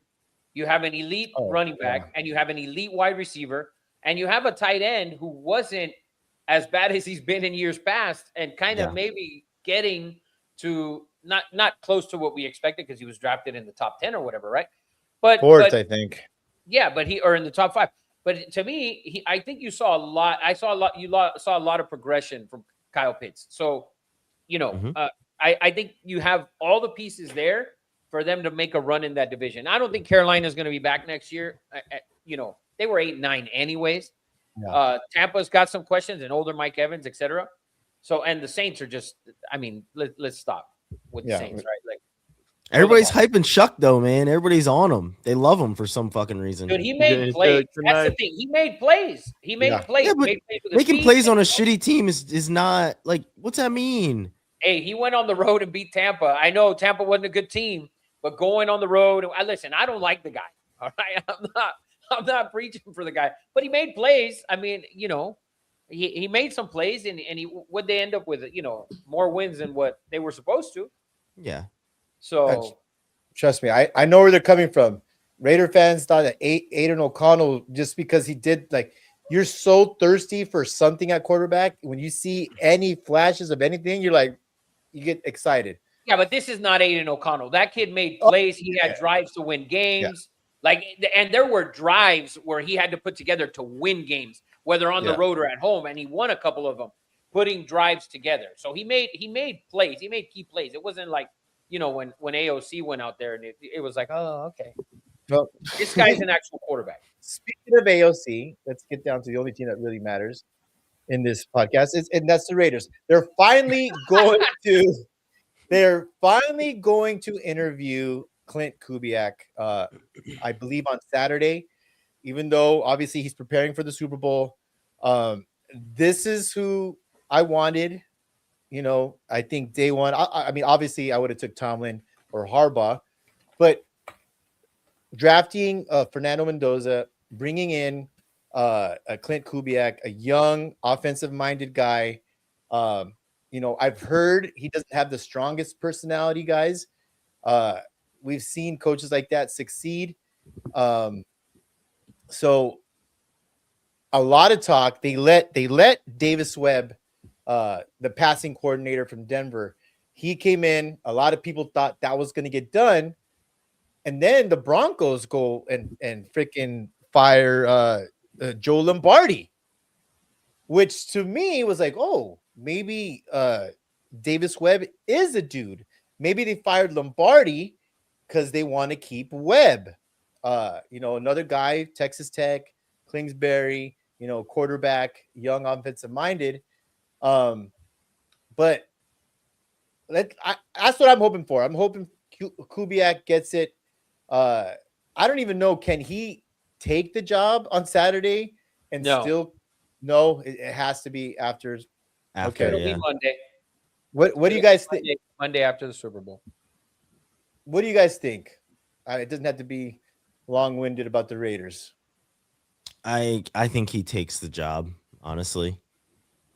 I think it happens. Yeah, that's really all I got. I think he's out of Seattle. They'll win their Super Bowl, and he's on the next thing to Vegas. Okay, Rafa? I think so too, and I think it's the right hire. If you're not going to get a Harbaugh, you can't get a Harbaugh, and you couldn't get a Tomlin. Then I think that you need an offensive guy because the best players on your team are both really young, besides Max, are both really young players on the offensive side of the ball. So, and now you have the number one pick. You need a quarterback. So perfect for you to get an offensive-minded head coach with your rookie quarter, with your, more than likely Fernando Mendoza. You have Ashton Genty, you picked in the top 10, and you have Brock Bowers, who easily could be the best or second best tight end in the league already. So, obviously I'm a Raider fan. Listen, my algorithm is all Raiders. A lot of Raider fans are upset with Tom Brady, saying when Dable left the building, saying that a lot of people are confused. Like, who the hell's running this team? Tom Brady lives in Florida, wants to be dad, wants to be a commentator, gets paid $30 million.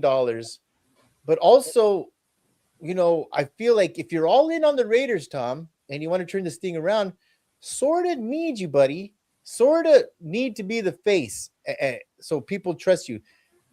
That's why a lot of people think Dable left. Now, you heard the way he was ball washing Kubiak in that game all night. So he saw his guy. He saw his guy. He knows who he wants. If Kubiak says no, is it Sean McDermott? That's your last hope. Yes or yes? Wow. Completely. I mean, It's not Tomlin. It's No, definitely because I not think Tomlin. Mike. it's not Tomlin. I think Mike's not taking a job. I don't think so either. Steelers. No, Tomlin's not coaching this year. No, that's not happening. I think McDermott is the last effort for them, It's honestly. literally your last effort. Yeah. Who else are you gonna go get? Like, What up, Will Hanley? What up, Will? Iowa Yeah, State. I don't know. I don't know if Kubiak doesn't take the job, and I think he will. Yeah. I think he will, and if he doesn't, then I mean, all hell is gonna break loose. for Dude, Eddie. if Kubiak doesn't take our job, then you should just forfeit our franchise for the next 5 years because that means Wow. nobody wants to fucking coach for us. Nobody. Well, And we're losing our defensive coordinator. He's going to the Steelers. he's going to the Steelers. Good for him, Patrick Graham. Let's move on to And the Steelers. you're not getting Signetti either. So I saw Yeah. that wishful ass thinking. Hey, I was You just got- throwing it out there. All I did was Ah. throw it out there. You know, I'm not a Raiders fan. To me, it just makes sense. Like, you remember when Harbaugh went to the Niners, Andrew Luck could have come out that year. And I believe the Niners had like the 4th pick in that draft. And the first 3 picks weren't going to be quarterbacks. But I don't remember exactly, but that was a rumor. Harbaugh going to the Niners, Andrew Luck's going to come out. Maybe the Niners trade up to 1, whatever, get Andrew Luck. That didn't work out that way, obviously. But I think it would be a perfect situation. If I'm the Raiders, that's what I would have done. I would have fucking offered this guy. And if I'm Signetti, I take that. Because I'm 100%. hot in college and I can come to the NFL. I can be shit for the Raiders for 2 years, and I can walk away like Nick Saban did to the Dolphins and say, fuck you. I want a national title with Indiana. I can get any job I want, whether it's Ole Miss Alabama. or Alabama after DeBoer's fired or whatever it is. He could get any fucking job that he wants in college today. Imagine in 2 years if he left it right now. He can leave it right now.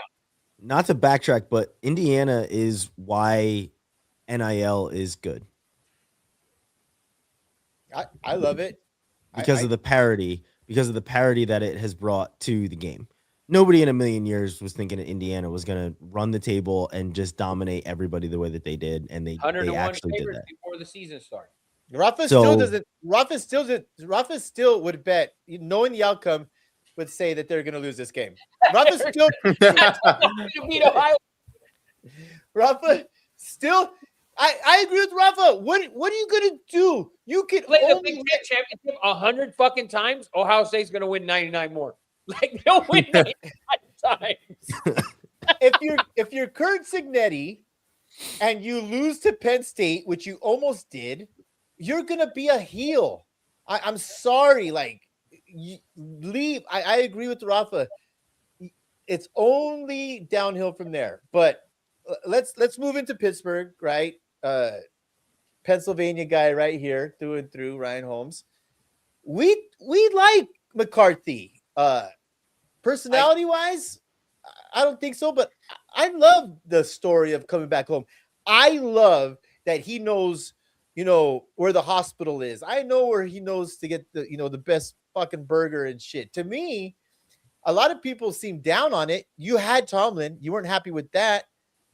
What do you think about the hire? I know Rafa likes it. Ryan, I'm curious. I thought it was my first thought was, is this the Steelers' play to get Rodgers back for another year? Mm-hmm.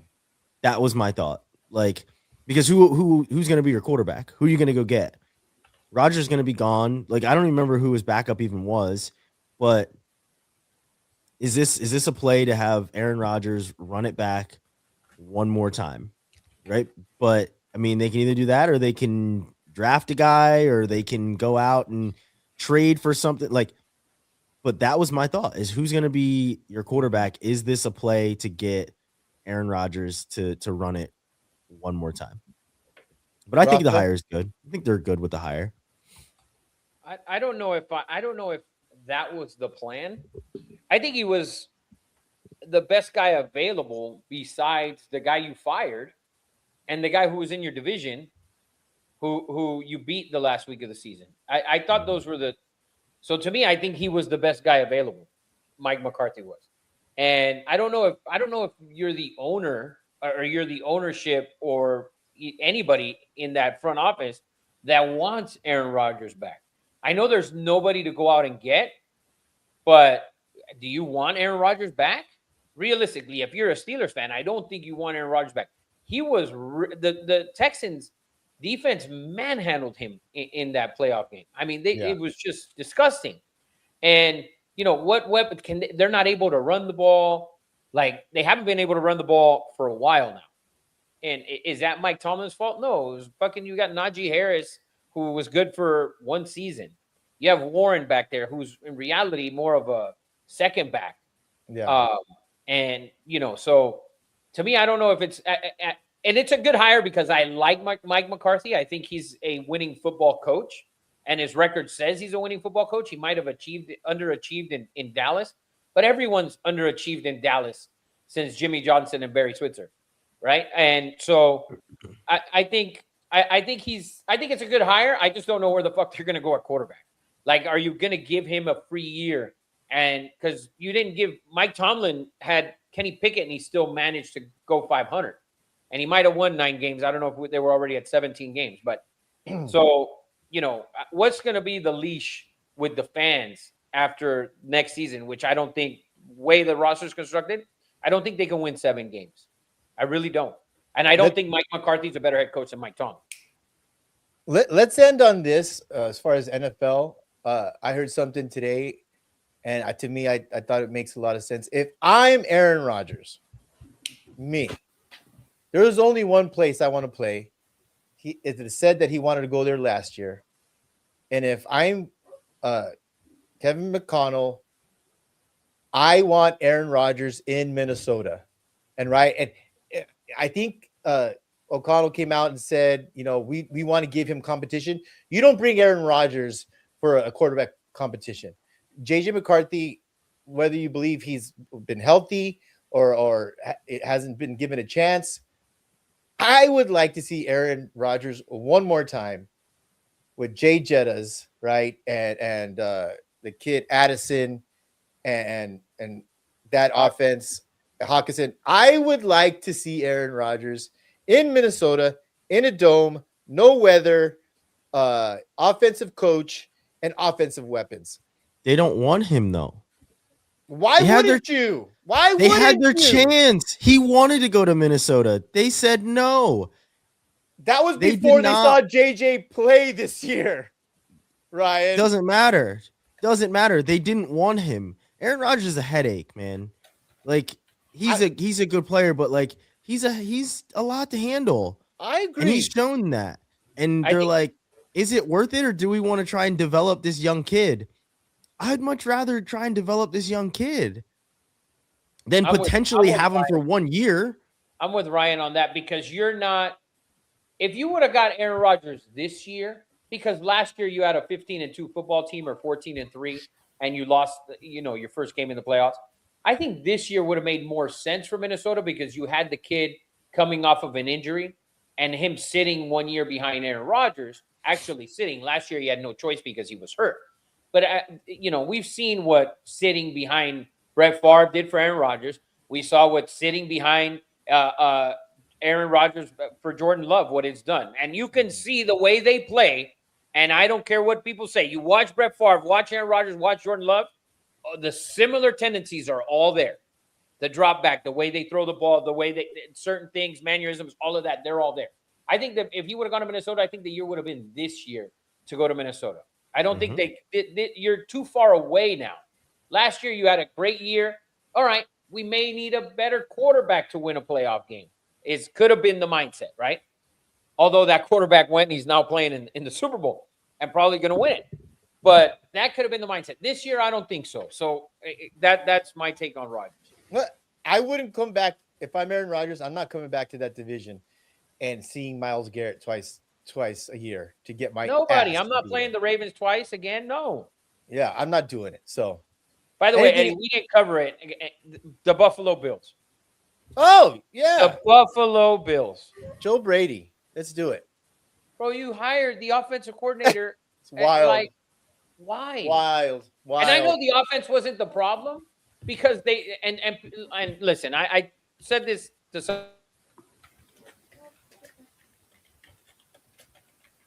They want to. You always talk about Joe Burrow and yada. His defense sucks. This guy has scored 30 points in back-to-back playoff losses. He lost 2 playoff games that he scored 30 points because the defense is the problem in Buffalo. Mm-hmm. That is the problem. They should have gone out and gotten a defensive head coach to improve the defense.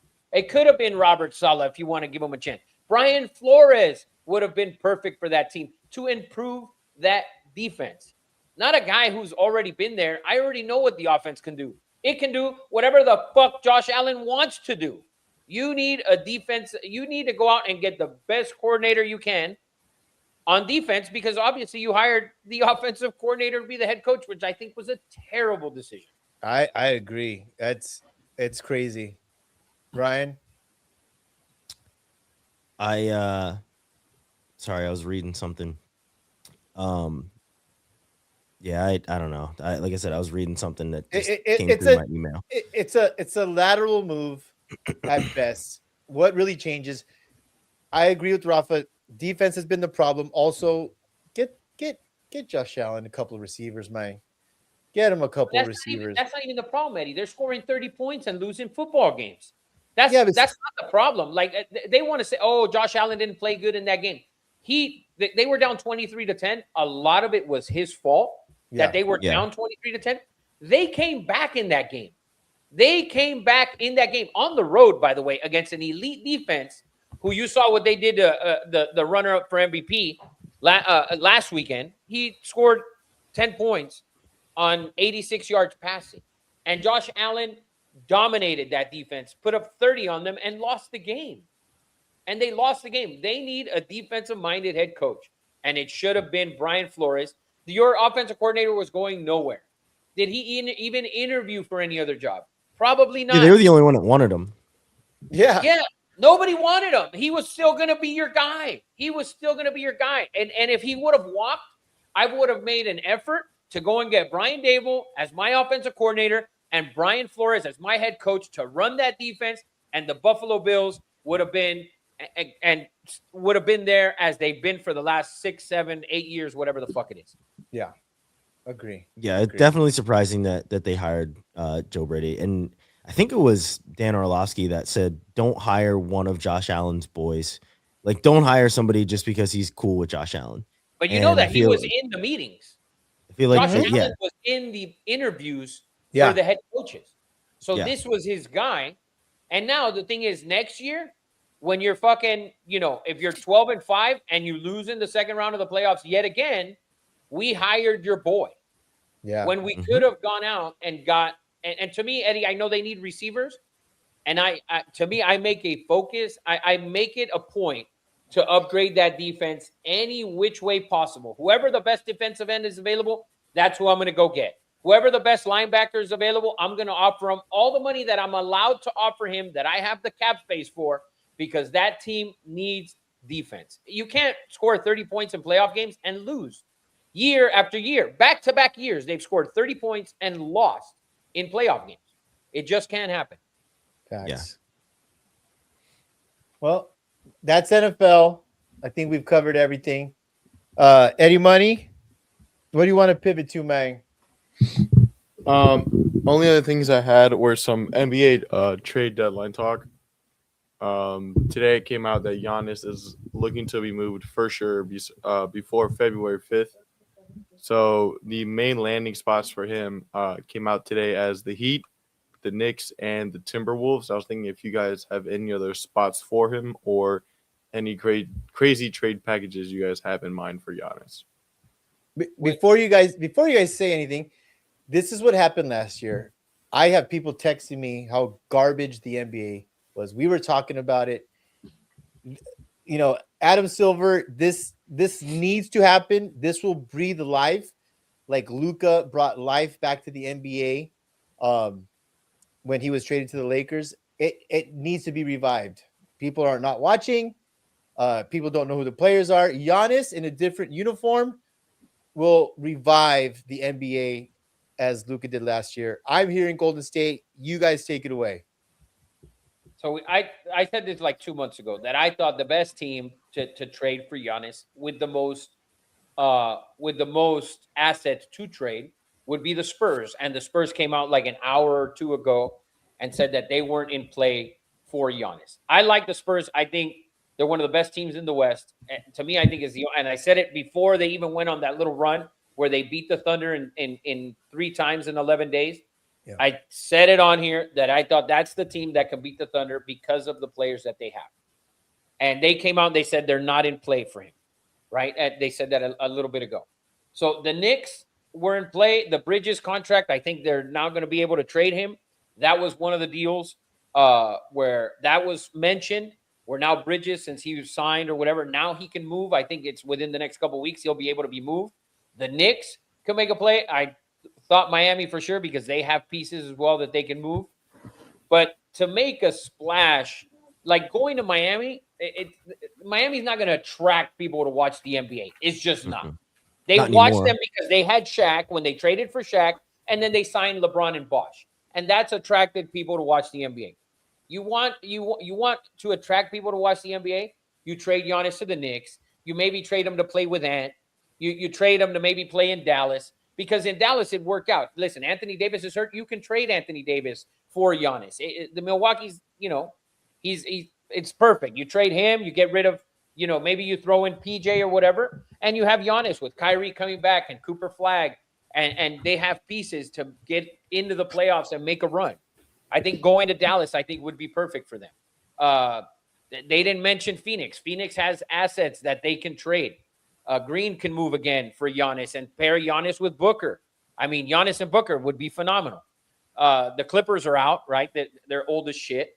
Yeah. So when you look at it, to me, Minnesota makes sense. I thought the Spurs would make a ton of sense. Dallas, even Phoenix for me. And Miami makes sense. It's just, to me, it's not going to – you need to Move pair the him with an needle. actual superstar. So if Yeah. you put him with Booker, if you put him in Dallas with Cooper Flag, who they put on TV all the time, right? You put him in San Antonio with Wemby and De'Aaron Fox. I mean, that's what you want. You're trying to pair him with another star. Yeah. So Ryan, you have That's any what I- thoughts? I agree with Rafa. Honestly, you have to pair him with another star, and nobody's gonna watch the Heat. Honestly, like I probably shouldn't say that, but they're not gonna watch. I mean, they might tune in to see what Giannis and that new team looks like, but like if he's not paired with some other star, I mean, shit. Even if it was like Durant in Houston, if they paired him there, like they'll watch that because they want to see that dynamic. But and like, they have the pieces. yes, exactly. But like I don't see him going anywhere where he can't play off of somebody. He's been it worked out for them once where he was like the guy, and he's been the guy everywhere, and he would still be the guy, but like give him somebody else to kind of bounce some of that light off of, and I think he's way better. I also agree on that whole Dallas thing. I think Anthony Davis, he doesn't have the availability all the time, and that's his worst. That's the worst part about Really? it. As good as he is, he ain't available Really? all the time, Really? right? So Interesting. he's but the thing is you have to send more than just him to get a Giannis because of that inavailability of AD. Also, Agreed. another team that comes to mind, and the players hurt, and I mentioned it last week when we were kind of throwing out the LeBron thing, going to Cleveland, because the Lakers can trade LeBron to Cleveland and get Evan Mobley and get a couple other pieces without affecting Cleveland's roster the way it is. Because so Giannis would work in Cleveland also. He plays off of Mitchell. They have Garland. They can move Mobley. They can move a couple other pieces. And I think Cleveland, a team who's, was phenomenal last year. They're a team that can make a run. They're just missing that one piece. And Giannis is a huge piece. Obviously, he's one of the 2 or 3 best players in the league when he's on the floor. I think that makes sense. Cleveland can give up Mobley, who's a phenomenal player. You're getting a very good basketball player back. You're not getting a project. You're getting a very, very, very good NBA basketball player. You're How not come getting no- some shit back. How come no one's mentioning the Detroit Pistons? What Because I I don't mean, think you have the pieces to give up to get a Giannis. okay. Without the killing thing. the team. You have to have the players. Like Orlando can make a move here. Orlando, another team who's in the middle of the pack in the East. Can they make a move? How about the Celtics? Do they want to get away from Tatum? And Tatum, who's hurt, not going to play, maybe plays at the end when the playoffs start.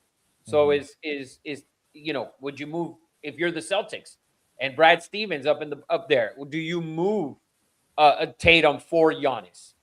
I mean, that's a splash all in itself, because nobody's watching Jaylen Brown and fucking Pritchard play. They're really not. So imagine Giannis with playing off of Jaylen Brown. That could also happen. Okay. And if you're Milwaukee, you're getting back a top 10 player in the league when he's on the floor. Well, since we have Ryan and we could put this up, let's talk about let's go back to Matt. I want to say thanks to everyone in the chat. Will, I know Big Vern was spitting facts earlier. But real quick, PJ Duke, Jax Force. If you don't know, these young men coming into did they reclassify, Ryan? Did they PJ Duke didn't. Okay. It's hard to say with Jax Forrest. Jax Forrest was originally held back, and he was held back in high school, and then they realized he's way better than any kid he's going to hit in high school. So he wrestled half a high school season, reclassifies back into what I believe is his original class now that he should have been in from birth.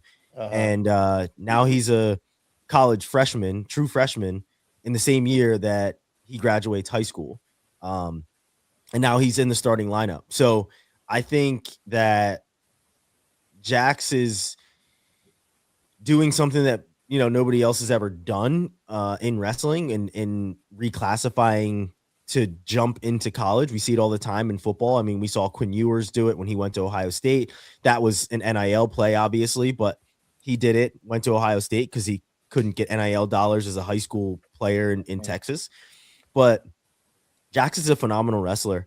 You know, I had a chance to see PJ Duke in New Orleans earlier this year, and he's as advertised. He's very good. These kids are very disciplined. It's wild to see. And these, you know, you can actually call them kids in this instance because they're 17, 18-year-olds and they're wrestling grown men and they're making world teams on that grown man level. To go back to the question, they should not have been ranked number one immediately. They didn't have the credentials, and you know, I'll put my old school Flow Wrestling hat on, and I've worked for both Flow Wrestling and Intermat. There's a science behind rankings, even though some of it is you just think that this guy is a better guy. You are laying your hat on the accolades and the results that guys have, and there's a number of things that the factors that go into a ranking. So yeah, they definitely shouldn't be. And yes, they did beat, you know, Vito and Yanni in freestyle. So kind of different. That's the thing that people forget is you can't use freestyle rankings or freestyle results for your folk style rankings. It just doesn't add up. Because it's the wrestling is similar, but it's not the same. It's just not, because like Yanni can go out and pin a guy in folk style and then get his ass kicked in freestyle from the same guy. Not to say that's ever happened, but like it is the truth, right? Like things like that can definitely happen. Are they the favorite for national championships?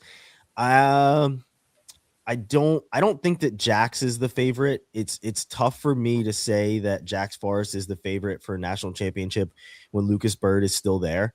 I bet on Lucas Bird at the beginning of the season, and I stuck with him the entire year. I think I wavered one time throughout the season, but he was my pick to be a national champion last year, 133 pounds, and he made me absolutely correct. Yeah. Dog. Now, PJ Duke, on the other hand, we're seeing him beat top guy after top guy after top guy. He's had more of a season to develop and wrestle these top guys as well. So I think he's a contender more than Jax is to win a title at 133, because we're seeing what Aaron Seidel is doing coming out of redshirt for Virginia Tech. So there's a number of guys at 133. I think 133 is a super deep weight class. Not to say that 57 isn't, but I feel like it's going to be a lot tougher to win a title at 33 than it will be at 57. Word up. Well, we got you to talk some wrestling, man. There you go, Matt. I brought him on, got him in. Guys, that I think we're done. I want to thank everyone who came in. I want to thank Ryan. You know, very, very busy dude. Been wanting to have you on for a while, and appreciate all your time and efforts. Let's give some last words, everybody. What are the headlines? Well, I guess we'll have another show next week. We can do that next week. But any last words from anybody? Headlines are Kubiak wins Super Bowl, heads to Vegas. Yes. God, I That's your love that. headline. Oh yeah. Eddie Money.